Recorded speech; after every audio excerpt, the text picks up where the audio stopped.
როგორი იყო ზამთარი დაცულ ტერიტორიებზე? დღევანდელი ჩვენი სიუჟეტიდან გაგაცნობთ ახალგაზრდა რეინჯერს დაჩი მჭედლიშვილს, რომელიც ლაგოდეხში დაიბადა, თბილისში ისწავლა და საბოლოოდ მაინც მშობლიურ რეგიონს დაუბრუნდა.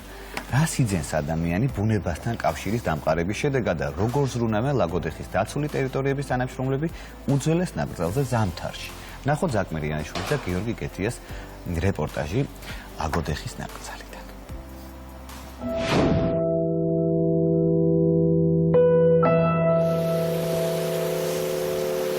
ზამთარი დაცულ ტერიტორიებზე განსაკუთრებულად ლამაზი და საინტერესოა, რადგან ნიადაგს ანაყოფიერებს თოვლი წმენს ჰაერს და ხელს უწყობს, რომ მცენარეები გამრავლდეს, ამოვიდეს შესაბამის პერიოდში. წელს გვალვა ჰქონდა წინა პერიოდში ძალიან დიდი ორთვიანი და ვერც სოკო ვითარდებოდა, ვერც მცენარე ვითარდებოდა.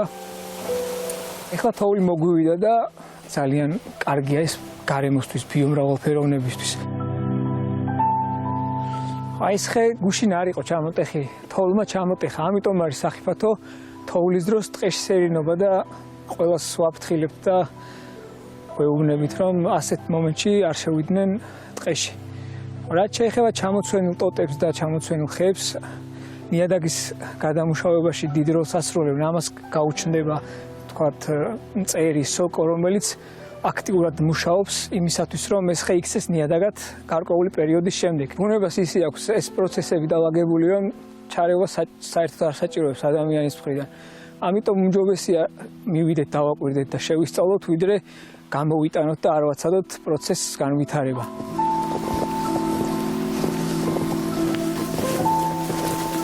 ჩემთვის პირველი თოვლია წელს, როგორც რეინჯერისთვის და საშუალება მოგცა ყველას, რომ ყურადღებით დავაკვირდეთ და განსაკუთრებული მიდგომებით ვიმუშაოთ.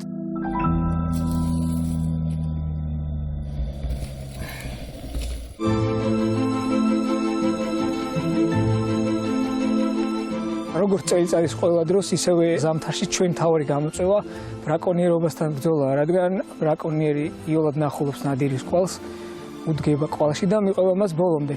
შემდეგ ნახავს და მოკლავს მას. ჩვენი ვალია, რომ ეს არ დაუშვათ. გარდა იმისა, რომ ფოტოხაფანგებით ბიომრავალფეროვნებას ვაკვირდებით, კიდევ ის ეფექტი აქვს, რომ მისვლისას შეიძლება სულ სხვა სახეობა დაგხვდეს, რომელი სახეობის ჰაბიტატიც არ არის ეს კონკრეტული ადგილი.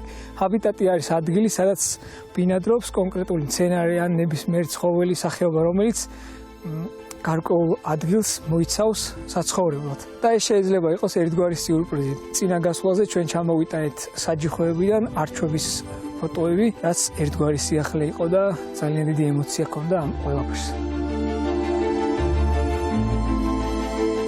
სხვა სეზონებისგან განსხვავებით, თოვლის დროს რეინჯერები ტყეში ღრმად არ შევდივართ, რადგან კვალი არ შევიტანოთ და ბრაკონიერს არ გაუადვილოთ გადაადგილება, რომ ჩვენ კვალზე არ გაიაროს.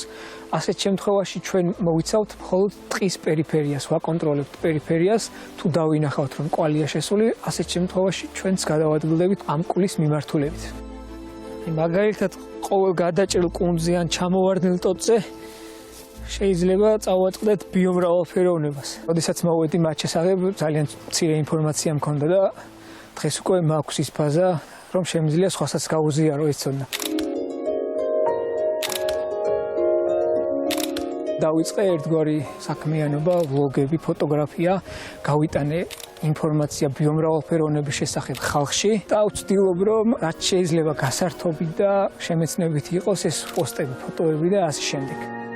რადგან ლაგოდეხში დავიბადე, ჩემთვის ტყე განსაკუთრებულად მნიშვნელოვანი იყო, იმიტომ რომ ყველაზე კარგი სანახაობა არის ეს ადგილი ლაგოდეხში. შემდეგ უკვე სტუდენტობის დროს წავედი, მაგრამ მაინც აქეთ მინდოდა ხოლმე, იმიტომ რომ ამ ენერგიას ვერ ვტოვებდი. ბოლოს დავბრუნდი და ვფიქრობდი, რა მეკეთებინა, მაგრამ ბევრი საფიქრიც არ იყო პრინციპში, იმიტომ რომ ვიცოდი რა უნდა მეკეთებინა. ჩემი ადგილი იყო აქ და გადავწყვიტე, რომ პროფესიულად გამეგზელებინა ის საქმე, რასაც ჰობი ერქვა ჩემთვის.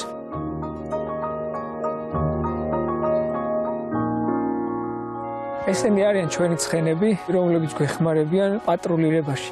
როდესაც შორგზაზე ვართ წასასვლელები, მივდივართ ცხენებით. ჩვენც მათზე ძალიან ვზრუნავთ და ამით ვუხდით მადლობას მათ, რომ ძალიან დიდ საქმეს გვიკეთებენ და ძალიან გვეხმარებიან. ჩვენი სამუშაო გარემო მოგეხსენებათ არ არის სტანდარტული, ჩვენ არ გვაქვს ოთახი, სადაც ვმუშაობთ. ჩვენი კაბინეტი არის ტყე, სადაც ვატარებთ ყოველდღიურობას. ამიტომ ჩვენ ყოველთვის მზად უნდა ვიყოთ იმისთვის, რომ შეიძლება გასვლა მოგვიწიოს.